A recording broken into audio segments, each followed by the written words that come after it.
હું ચૌહાણ કૈલાસજી બોલું છું। આજે તારીખ 12/25નો જે સમૂહ લગ્ન 14મો સમૂહ લગ્ન યોજાયો, એ સમૂહ લગ્નની અંદર સારું એવું આયોજન કરવામાં આવ્યું અને દાતાઓએ સારું એવું દાન પણ આપ્યું છે અને પ્રાંતિજ ગોર, મોડાસા ગોર અને અમારું જાગા સ્વામી સમાજના બધા જ ખુશ થઈ ગયા કે ખરેખર આયોજન સારું કર્યું છે। આજે મહિલાઓએ શું કામગીરી કરી? મહિલાઓએ અમે બધાએ સારું એવું કામ કર્યું, રસોડામાં પણ અમે સારી રીતે આયોજન કર્યું અને જ્યાં અહીંયા જે ચોરી છે ચોરી ઉપર પણ અમે સારું એવું આયોજન કર્યું છે મહિલાઓ બધાએ। અમારું કે સમૂહ લગ્નથી બધાને ફાયદો થાય છે। પહેલા તો માતા પિતાને કેમ ફાયદો થાય છે કે એમના માથા પર બહુ ભારણ હોય છે પૈસાનું, તો કેવી રીતે અમે આયોજન કરીશું, કેવી રીતે બધાને આવકારીશું, કેવી રીતે જમણવાનું અમે આયોજન કરીશું, કન્યા પક્ષના વર પક્ષના કેવી રીતે અમે કરીશું, અમે કરી શકીશું કે નહીં કરી શકીએ, એના માટે થઈને સમૂહ લગ્નનું આયોજન કરવામાં આવે છે।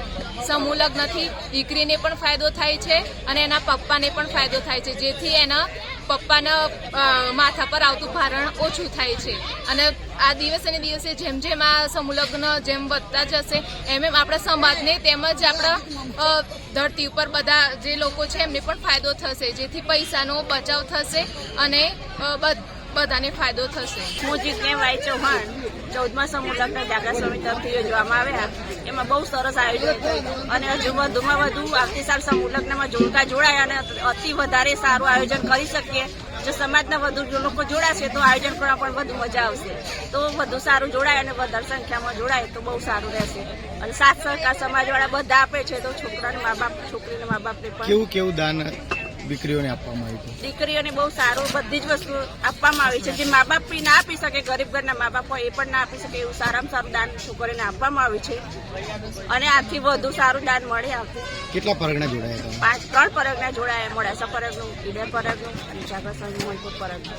આમાં બધાને બહુ જ સારું આયોજન ગમ્યું અને બધા ખુશ થઈ ગયા, બધું કહેવા લાગે કે આ મોહનપુર સમાજવાળાએ બહુ સરસ આયોજન કર્યું સમૂહ લગ્નનું અને હજુ પણ અમે જોડાવાની ઈચ્છા રાખી, આવતી સાલ થાય તો વધુ સંખ્યા જોડાય અને આવતી સાલ વધુ સારા થાય સમૂહ લગ્ન। મારું નામ ચૌહાણ દીપમાલા દર્શન કુમાર, હું આજે મોહનપુર જાગા સ્વામી અક્ષર પરિવાર 14મા સમૂહ લગ્ન ઉત્સવમાં જોડાઈ હતી। ત્યાં ઘણા બધા સમાજના આવ્યા હતા, તે સરસ આત્મીયતા કેળવાય એવું બધું સમૂહ લગ્નનું આયોજન સારું થયું, બહેનોનું ખૂબ જ ઉત્સાહ સાથે કામ કર્યું, એમાં મહિલા મંડળનો ખૂબ જ સારો પ્રતિભાવ હતો અને આમાં બીજા સમાજના કે બીજા ગોળના એ પણ આવ્યા, એમને એકબીજાની છોકરીઓને જોઈ શકે, આત્મીયતા કેળવાય, નવા શક પણ થાય અને સૌને સારો સહકાર મળે એ રીતે મારી ખૂબ અપેક્ષાઓ છે, શુભેચ્છાઓ છે।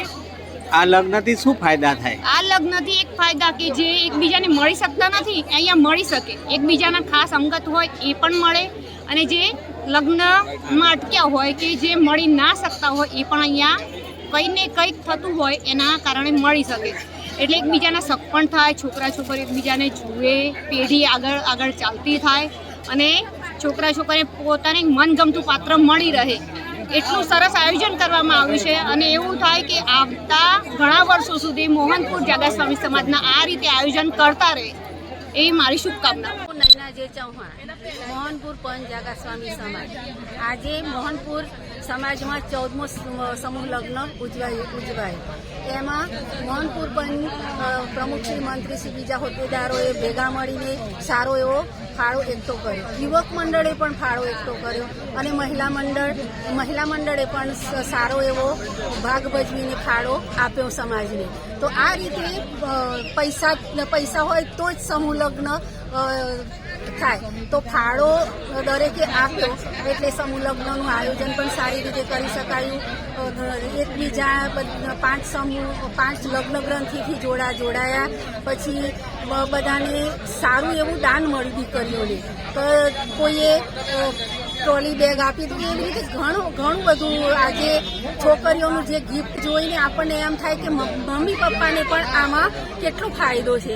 તો સમૂહ લગ્નમાં જોડાવાથી આપણે મમ્મી પપ્પાને પણ ફાયદો થાય છે અને સમાજે પણ ફાળો એકઠો કરીને દીકરીઓના આવા સમૂહ લગ્ન ગોઠવે છે।